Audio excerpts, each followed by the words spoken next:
Hey, welcome back to another episode of the Main Street Money Show podcast. And we're moving through the last couple subtopics of the asset protection of step 3 of the Wealth Steps Order of Operations. And so there's 3 subtopics I'm going to lump into this one episode, and that is Medicare at 65, annuities, and long-term care. So if you're watching on YouTube, you're going to see the Medicare slide here. A lot of times we don't really think that Medicare is available for individuals under 65, but it actually is. And that's based on disabilities, that's based on other options. And so if group insurance is not an option and you want to explore that, you can go to medicare.gov. That's a great resource. It's going to show you all the different eligibilities for individuals that may be able to get on it under 65, but a lot of times it's going to be for folks that are at that age 65. And can you delay enrolling in Medicare? The answer is yes. There's Part A, Part B, Part C, Part D. It gets really confusing, and the best way to understand Medicare is going to be the handbook. It's called Medicare and You. And so the government does send out this handbook in paper format before you turn 65. And if you want to read it before you get your own copy of it, then you can go on to the medicare.gov website. There's a lot of good educational resources on that website. It'll talk about plans, Advantage plans, original Medicare. Medicare Advantage plans are a big hot topic as far as comparing those to supplement plans.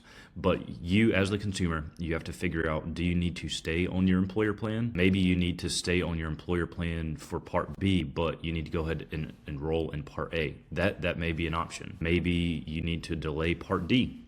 Or maybe it's best to go off of your group insurance plan altogether and just turn around and enroll in Part A and Part B at the same time, get you a supplement plan, get your Part D plan, whatever it is.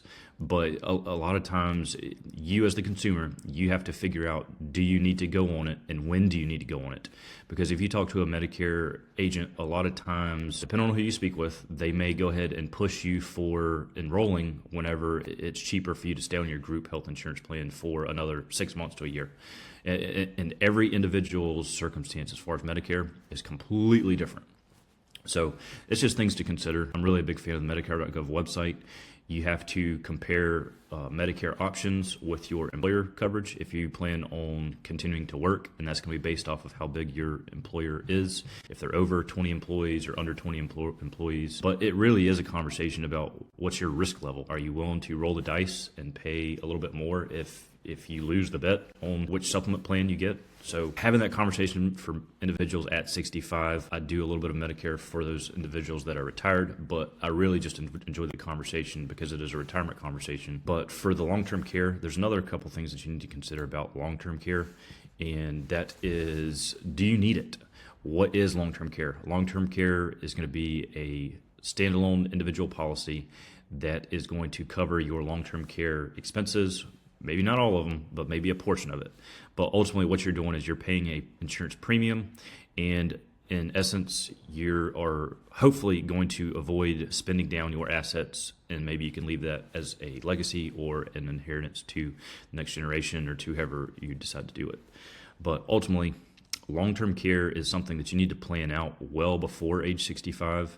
If you're in a financial position to buy this is something that you should probably go ahead and buy in your mid to late 40s. That's going to be whenever it's probably going to be the cheapest. But ultimately, let's just say you're in your 60s and you want to explore, is this an option? It's definitely going to be more expensive. However, that doesn't mean you can't get it. The insurance company is going to look at your family medical history. You as the individual have to determine whether or not this is affordable for you. Are there going to be other options on the table outside of long-term care, such as your family members taking care of you, or maybe something along the lines of Medicaid coming in if you do some type of asset protection spend down strategy with a estate planning lawyer. There's a lot of things that you as the consumer have to figure out. Ultimately, my job as a financial advisor is not to make decisions for you. It's to guide you and to show you what options are on the table. And so if you learn anything from these podcast episodes, it's that you've got to spend some time doing some due diligence and spending your own time in education. I hope these podcast episodes are worth their weight in gold as far as trying to figure out where you need to go to make that decision. But ultimately, we all make mistakes. The thing is, we just have to learn from them. Hopefully, they're not going to be huge financial mistakes. The goal is to have enough education on a lot of these financial topics so that you make the best decision and hopefully get a return on that decision in the sense of time, money, and being able to spend more time with your family at your stage in life. So that's it for this episode, and we'll talk to you on the next one.